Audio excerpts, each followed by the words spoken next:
విద్యార్థుల గురించి, యువకుల ప్రాధాన్యత గురించి, రాజకీయాలలో భవిష్యత్తు గురించి నిజంగా ఎక్కడైనా కూడా కల్ముషం లేని రాజకీయాలు ఎక్కడైనా స్టార్ట్ అయ్యేటి ఎక్కడైనా ఉంటే, రాజకీయ నాయకుడు పలాని వాడు అని చెప్పి ఎవరైనా కూడా గర్వకారణంగా ఫలాని వాడు మా నాయకుడు అని చెప్పుకునే పరిస్థితి ఎక్కడి నుంచి అయినా స్టార్ట్ అవుతుందని అంటే, దాని బీజం పడాల్సింది కరెక్ట్గా యువత నుంచి బీజం పడాలి, స్టూడెంట్ నుంచి బీజం పడాలి. మీరంతా ఇప్పుడు జనరేషన్ జీలో ఉన్నారు. జనరేషన్ జీలో ఉన్న మీరంతా కూడా నెక్స్ట్ తరానికి, భావి తరానికి మీరంతా కూడా దిక్సూచులు కాబోతూ ఉన్నారు. రాజకీయాలలో నిజంగా తులసి ముక్కల్లా నిజంగా ఎదగాలి. రాజకీయాలంటే ఎలా ఉండాలి అని అంటే, ఫలానోడు మన రాజకీయ నాయకుడు, ఫలానివాడు మా నాయకుడు అని చెప్పి కాలర్ ఎగిరేసుకొని చెప్పే విధంగా కింద వాళ్ళు మన వైపును చూసే పరిస్థితి ఉండాలి. మన యంగర్ జనరేషన్ మన వైపు చూసేట్టుగా ఉండాలి. దట్ కెన్ ఓన్లీ హ్యాపెన్ మనలో ఆ గుణాలు కనిపించినప్పుడు, మనలో ఆ క్యారెక్టర్ కనిపించినప్పుడు మాత్రమే ఆ పరిస్థితులు వస్తాయి. రాష్ట్రంలో ఈరోజు ఏం జరుగుతూ ఉంది, ఎలా జరుగుతూ ఉంది, పరిస్థితులు ఏమిటి, ఇవన్నీ కూడా మీకు తెలియనేటివి కాదు. గట్టిగా విద్యార్థులు, గట్టిగా యువత అడుగులు ముందుకు వేస్తే దేశాలలో గవర్నమెంట్లు మారిపోతూ ఉన్నాయి. రాష్ట్రాలలో గవర్నమెంట్లు మారిపోవడం అనేది పాత స్టోరీ అయిపోతే, ఏకంగా బంగ్లాదేశ్ లాంటి దేశాల్లో సైతం గవర్నమెంట్లను మార్చేసి కొత్త గవర్నమెంట్లు వచ్చేసే కార్యక్రమాలు జరుగుతాయి. ఆ కైండ్ ఆఫ్ పొటెన్షియల్ ఉన్న వాళ్ళు యంగ్స్టర్స్, యువకులు. ఇవన్నీ ఎందుకు చెప్తా ఉన్నాను అని అంటే, రాజకీయ సిచ్యువేషన్లో ఈరోజు ఆంధ్ర రాష్ట్రం గురించి మరీ ముఖ్యంగా, నేను దేశం గురించి పెద్ద మాట్లాడదలుచుకోలేదు, కానీ రాష్ట్రం గురించి అయితే మాత్రం ఖచ్చితంగా ఏం జరుగుతూ ఉంది అనేది మనం అంతా కూడా ఇదే రాష్ట్రంలో ఉన్నాం కాబట్టి, ఇది రాష్ట్రం మనది కాబట్టి, మన రాష్ట్రం బాగుండాలని మనం అంతా ఆరాట పడుతున్నాం కాబట్టి, ఈ రాష్ట్రంలో రాజకీయ పరిణామాలను మనం గమనించాల్సిన అవసరం ఉంది. అసలు ఈరోజు ఒక యంగ్స్టర్ రేపొద్దున గొప్పగా ఎదిగి భావి ప్రపంచంతో పోటీపడి ఉద్యోగాలన్నది తాను సంపాదించుకునే పరిస్థితిలో, అవలీలగా సంపాదించుకునే పరిస్థితిలోకి తాను పోగలిగే పరిస్థితి ఉందా లేదా అన్నది ఏ యంగ్స్టర్కైనా కూడా ఫస్ట్ అడగాల్సిన మాట, అడగాల్సిన ప్రశ్న మన మనస్సాక్షిని. ఇది జరగాలి అని అంటే ఓవర్ నైట్ జరిగే పరిస్థితి కాదు.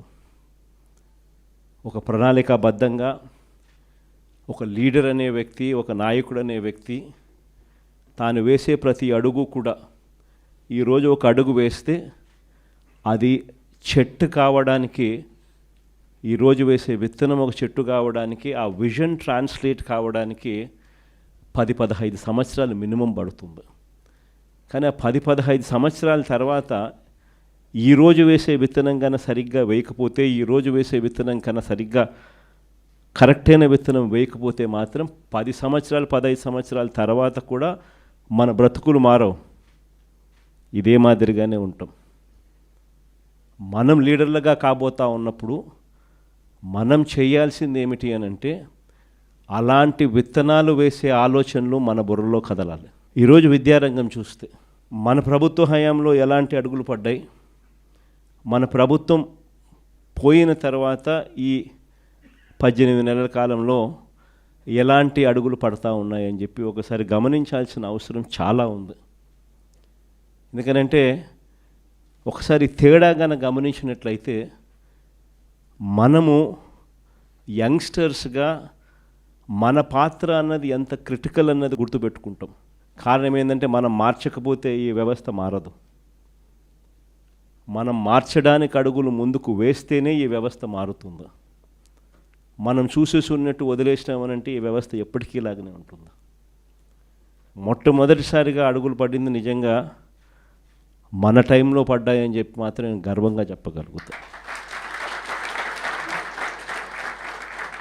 ఎందుకంటే ప్రతి అడుగు కూడా ఫస్ట్ క్లాస్ చదువుతా ఉన్న పిల్లోడి దగ్గర నుంచి కేజీ నుంచి పీజీ దాకా, కేజీ నుంచి ఆ పిల్లాడు గ్రాడ్యుయేషన్ అయ్యేదాకా ఆ పిల్లాడికి ఎలాంటి చదువులు ఉండాలి, ఎలాంటి భావితరంతో తాను పోటీ పడే పరిస్థితి వస్తుంది, ఆ పోటీలో తాను ఎలా నిలబడగలుగుతాడు, ఆ పోటీలో తాను నిలబడమే కాకుండా ఆ పోటీలో తాను విజయం సాధించాలి అని చెప్పి ఆలోచన చేసిన వ్యక్తులము ఒక్క వైఎస్ఆర్సీపీ ప్రభుత్వంలో మన హయాంలో మాత్రమే జరిగింది.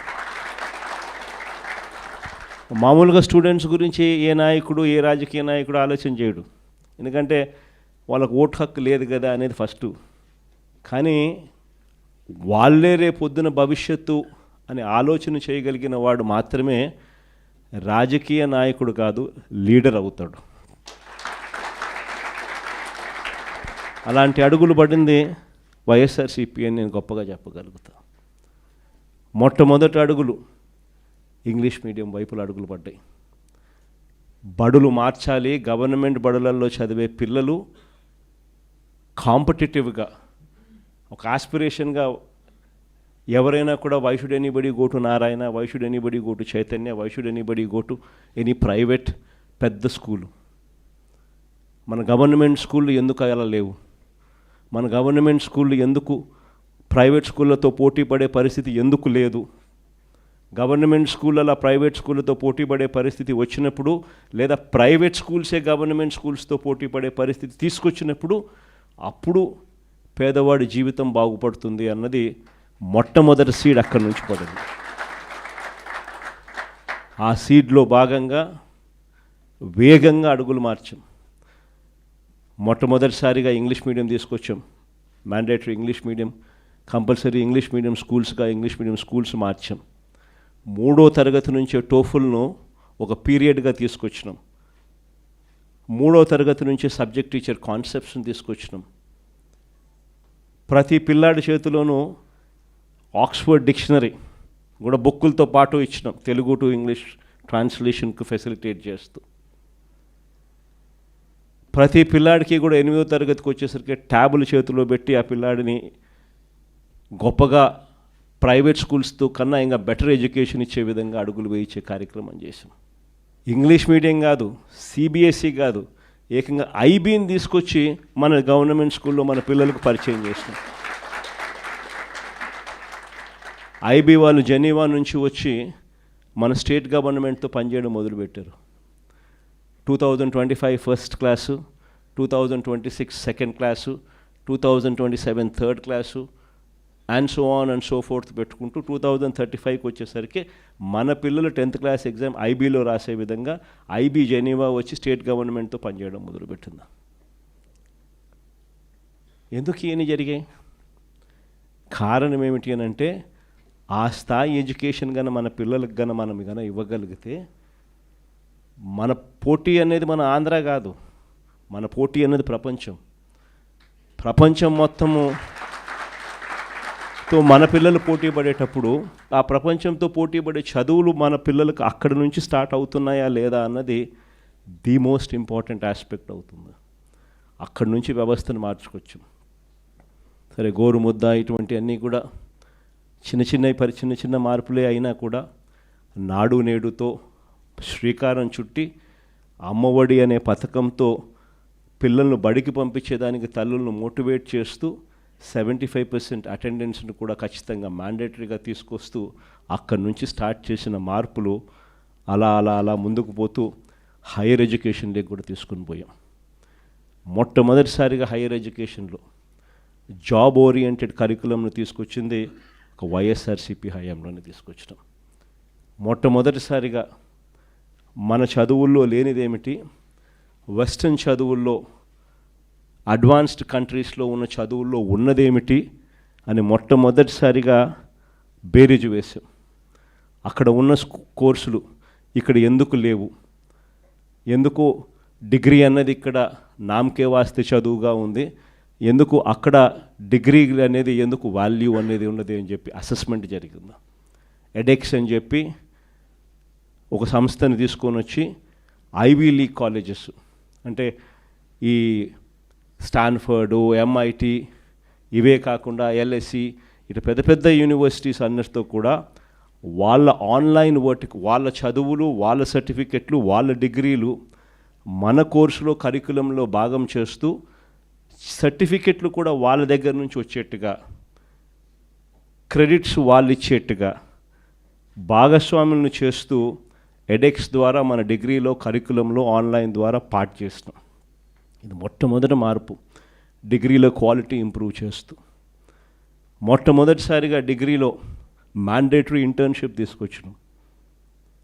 మొట్టమొదటిసారిగా డిగ్రీకి వాల్యూ ఇస్తూ చదువులు ఉండేట్టుగా కాలేజీలన్నీ కూడా ఖచ్చితంగా నాక్ రిజిస్ట్రేషన్ వైపు అడుగులు వేయించాం.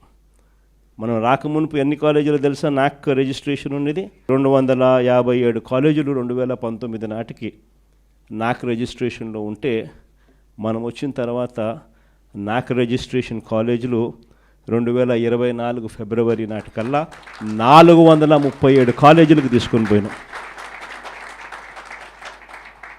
క్వాలిటీ ఆఫ్ ఎడ్యుకేషన్ను ఇంప్రూవ్ చేస్తూ, ఇదొకటే కాకుండా ఈ చదువులు చదివించే విషయంలో ఏ పేదవాడైనా కూడా చదువులు చదువుకునే దానికి అప్పుల పాలయ్యే పరిస్థితి రాకూడదు.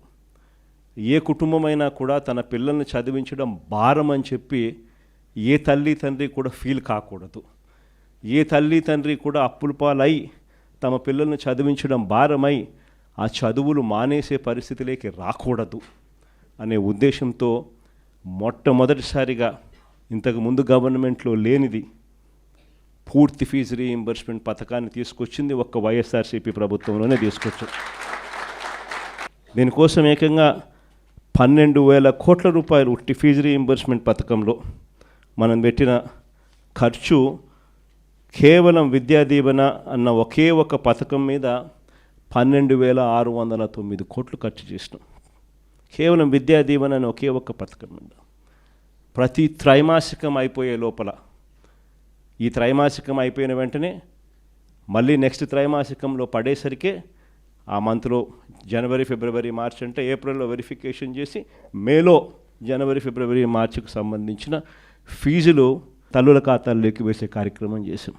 వసతి దీవెన అని చెప్పి ఎవ్రీ ఏప్రిల్ ఖచ్చితంగా క్రమం తప్పకుండా ప్రతి పిల్లాడికి, డిగ్రీ చదివే పిల్లాడికి అయితే ఏకంగా 20,000 రూపాయలు 2 ఇన్స్టాల్మెంట్లలో ఇచ్చే కార్యక్రమాలు 1,100 కోట్లు ప్రతి సంవత్సరం ఏప్రిల్లో ఇచ్చేట్టుగా అడుగులు పడ్డాయి వసతి దీవెన కింద. ఆ రకంగా అడుగులు వేస్తూ ప్రతి పిల్లాడిని కూడా చదివించే విధంగా, చదువుల కోసం ఆ తల్లిదండ్రులు అప్పుల పాలయ్యే పరిస్థితి రాకుండా చూడడం కోసం మన ప్రభుత్వంలో తపన తాపత్రయంతో అడుగులు పడితే ఆ వసతి దీవెన అనే పథకం ఒక్కదాని కోసమే మరో 4,275 కోట్లు ఖర్చు చేశాం. అంటే కేవలం విద్యా దీవెన, వసతి దీవెన అంటే హయ్యర్ ఎడ్యుకేషన్లో మన పిల్లలకు గొప్ప చదువులు చదవాలి, ఆ చదువుల కోసం తల్లిదండ్రులు అప్పుల పాలయ్యే పరిస్థితి రాకూడదు అని చెప్పి కేవలం ఈ 2 పథకాలు, సంపూర్ణ ఫీజు రీయింబర్స్మెంట్ పథకం విద్యా దీవెన అండ్ వసతి దీవెన, ఈ 2 పథకాల కోసమే ఏకంగా 16,800 కోట్ల రూపాయలు ఖర్చు చేసిన ప్రభుత్వం ఒక్క వైఎస్ఆర్సీపీ ప్రభుత్వమే చెప్తాను.